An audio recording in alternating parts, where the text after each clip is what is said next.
ఈరోజు పంచాంగం మరియు రాశి ఫలాలు చూద్దాం. శ్రీ పరాభవ నామ సంవత్సరం, దక్షిణాయనం, గ్రీష్మ ఋతువు, ఆషాఢ మాసం, కృష్ణపక్షం, తేదీ 5 ఆగస్టు 2026 బుధవారం. సూర్యోదయం ఉదయం 6 గంటలకి, సూర్యాస్తమయం సాయంత్రం 6:43 తిథి సప్తమి, రాత్రి 8:38 వరకు, తరువాత అష్టమి. నక్షత్రం అశ్విని, రాత్రి 9:14 వరకు, తరువాత భరణి. యోగం శూల, సాయంత్రం 5:22 వరకు. కరణం విష్టి, ఉదయం 9:24 వరకు, తరువాత భవ. ఇలాంటి మరెన్నో వీడియోస్ కోసం మన ఛానల్ను సబ్స్క్రైబ్ చేసుకోండి.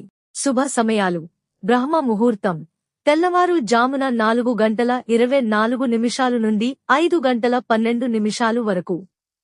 అమృత ఘడియలు మధ్యాహ్నం 2:17 నుండి 3:50 వరకు. అభిజిత్ ముహూర్తం ఈ రోజు అభిజిత్ ముహూర్తం లేదు. అశుభ సమయాలు: వర్జ్యం సాయంత్రం 5:24 నుండి 6:58 వరకు. దుర్ముహూర్తం ఉదయం 11:56 నుండి మధ్యాహ్నం 12:47 వరకు.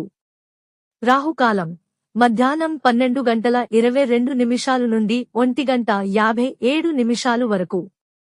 యమగండం ఉదయం 7:35 నుండి 9:11 వరకు. గుళిక కాలం ఉదయం 10:46 నుండి మధ్యాహ్నం 12:22 వరకు.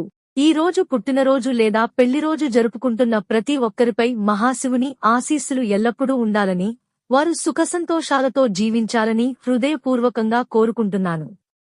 ఈరోజు రాశి ఫలాలు ఎలా ఉన్నాయో తెలుసుకుందాం. మేషరాశి ఉద్యోగ, వ్యాపారాల్లో అనుకూల ఫలితాలు కనిపిస్తాయి. కుటుంబ సభ్యుల సహకారం లభిస్తుంది. వృషభరాశి అనవసర ఖర్చులను నియంత్రించడం మంచిది. ఆరోగ్యంపై శ్రద్ధ వహించండి. మిథున రాశి మిత్రుల సహకారంతో ముఖ్యమైన పనులు పూర్తవుతాయి. కర్కాటక రాశి ఉద్యోగంలో బాధ్యతలు పెరిగినా విజయవంతంగా పూర్తి చేస్తారు. సింహరాశి ప్రయాణాలకు అనుకూలమైన రోజు. పెద్దల ఆశీర్వాదం కలిసివస్తుంది. కన్యరాశి పనుల్లో ఓర్పుతో వ్యవహరిస్తే మంచి ఫలితాలు పొందుతారు. ఆర్థిక పరిస్థితి మెరుగుపడుతుంది. తులారాశి కొత్త పరిచయాలు భవిష్యత్తులో ఉపయోగపడతాయి. వృశ్చిక రాశి ముఖ్యమైన నిర్ణయాలు ఆలోచించి తీసుకోవడం మంచిది. ధనస్సు రాశి ఆధ్యాత్మిక విషయాలపై ఆసక్తి పెరుగుతుంది. శుభవార్తలు వినే అవకాశం ఉంది. మకర రాశి నిలిచిపోయిన పనులు పూర్తయ్యే అవకాశం ఉంది. ఆర్థిక లాభాలు కలుగుతాయి. కుంభరాశి కొత్త కార్యక్రమాలకు శ్రీకారం చుడతారు. సహోద్యోగుల సహకారం లభిస్తుంది. మీనరాశి శ్రమకు తగిన ఫలితం లభిస్తుంది. కుటుంబ సభ్యులతో ఆనందంగా గడుపుతారు. ఇవి ఈ రోజు పంచాంగం మరియు రాశి ఫలాలు. ఈ వీడియో మీకు నచ్చితే లైక్ చేయండి. వీడియోను షేర్ చేయండి. ఇంకా మన ఛానల్ని సబ్స్క్రైబ్ చేయనట్లయితే వెంటనే సబ్స్క్రైబ్ చేసుకోండి.